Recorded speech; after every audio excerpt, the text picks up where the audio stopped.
Hi everyone, today we're going to be playing with the new 20 portrait selection from Luminance, and we're going to be having a go at doing skin tones again. I know that people like to use a variety of different pencils, so if I can cover skin tones in as many brands as I can, it means I've got you covered. I have reviewed these pencils, so if you want to see the unboxing and review, I'll pop the link in the description below, but I am releasing this video and that video at exactly the same time, so if you just have maybe look at my recent videos, they'll all be in there. So today I just wanted to have a bit of a chat with regards to how the pencils worked and the colours that I used for recreating the same sort of tones that I have done in all of my previous skin tone videos. If you are interested, I have a whole series of them done with a variety of brands, but I will be adding to those eventually. So with the fair, we need to be using the Light Flesh 10%, the Quinacridone Purple, the Carmine Lake, the Herculaneum Red.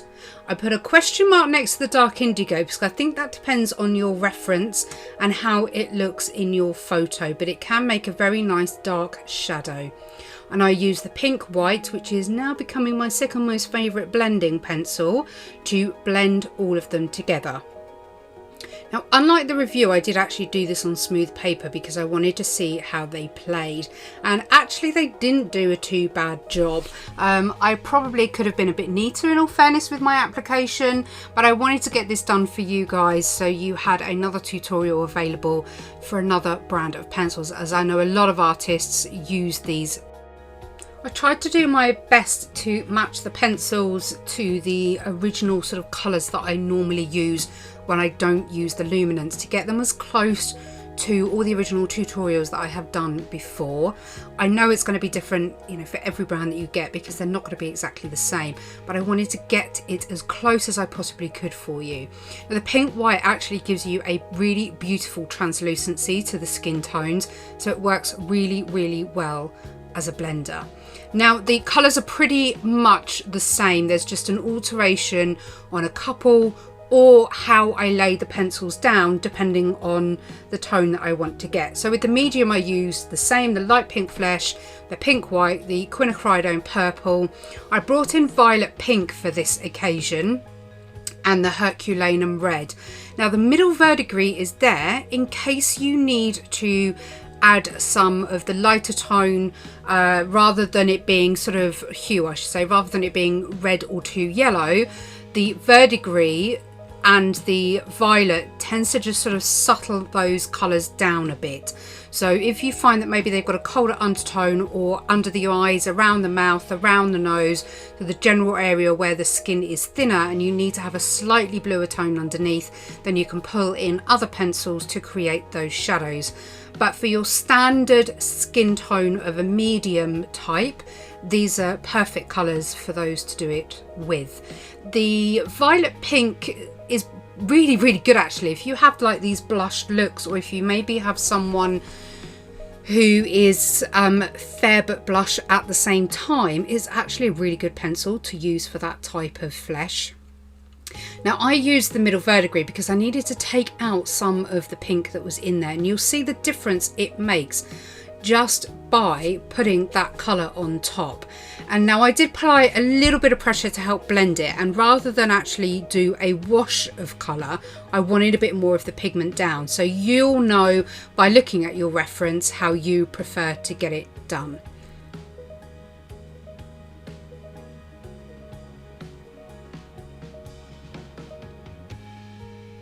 Now the olive will change once we get to that, depending on the undertone that you need it. If you've watched any of my previous videos, you'll know that olives can have separate different types of undertones. You can have purples, blues, greens.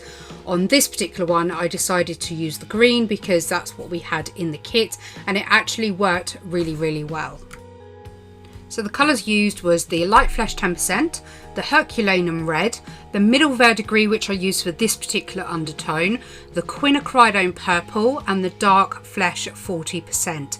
And as mentioned, I generally used the pink white, apologies, to blend out a lot of the colours. For when we started to go darker down the range, I actually then used the light flesh to do some of the blending. So again, you just need to use that at your discretion. Make sure that you are going fairly light in between each of your layers. If you are not familiar with Caran D'Ache Luminance but you have this set, please go careful with them. If you layer too heavy too quickly, they can actually be really hard to layer over the top because you build up a waxy resistance quite rapidly. They need to be used very gently and layered very gently. And actually, although it worked pretty well on the smooth paper, I recommend having something with maybe a bit of tooth, so maybe a vellum surface. So for the tanned, we used light flesh 10%, we used dark flesh 40%, Herculaneum red, terracotta, dark indigo and carmine lake.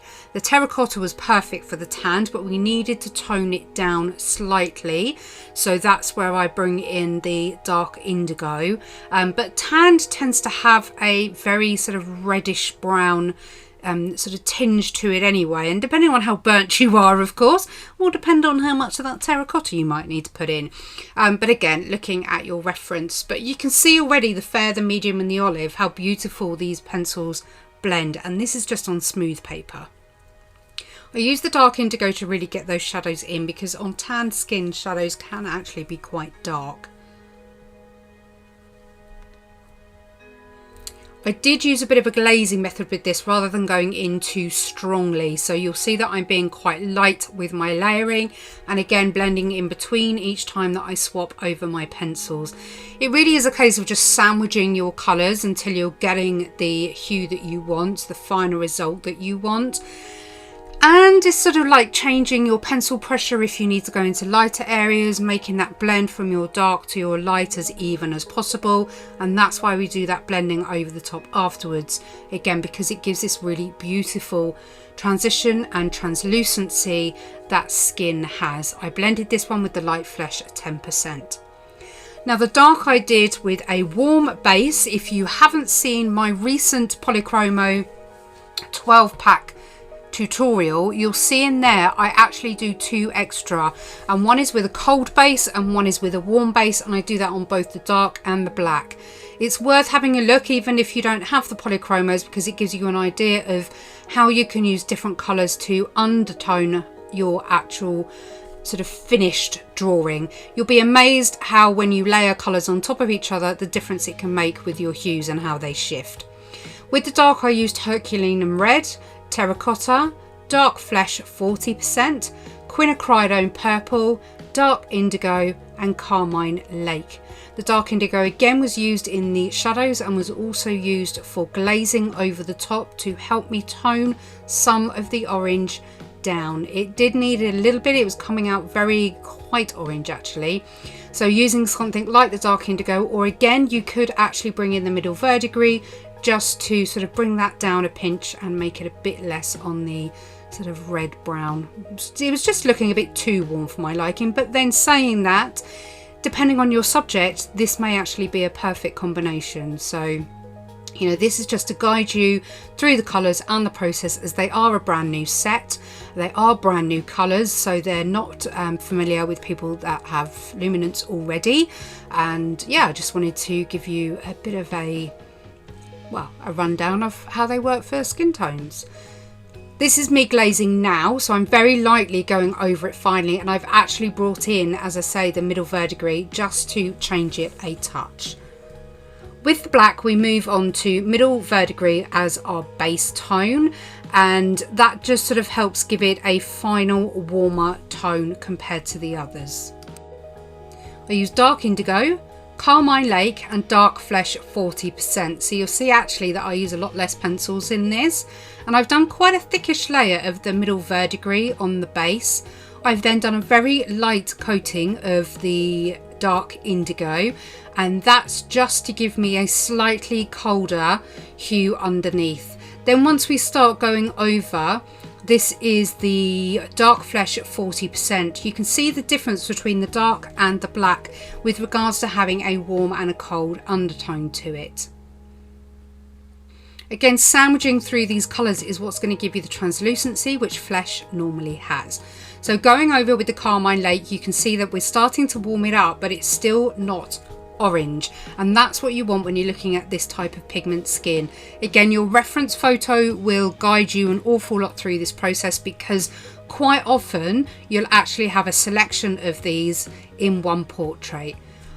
Hopefully you found this helpful. There's not really a lot else that I can sort of go through with you, but if you did enjoy the video, please don't hesitate to hit the thumbs up and subscribe to the channel. And yeah, have a good morning, afternoon, evening, whichever it may be, guys. Happy drawing, and I shall see you in the next video. Bye.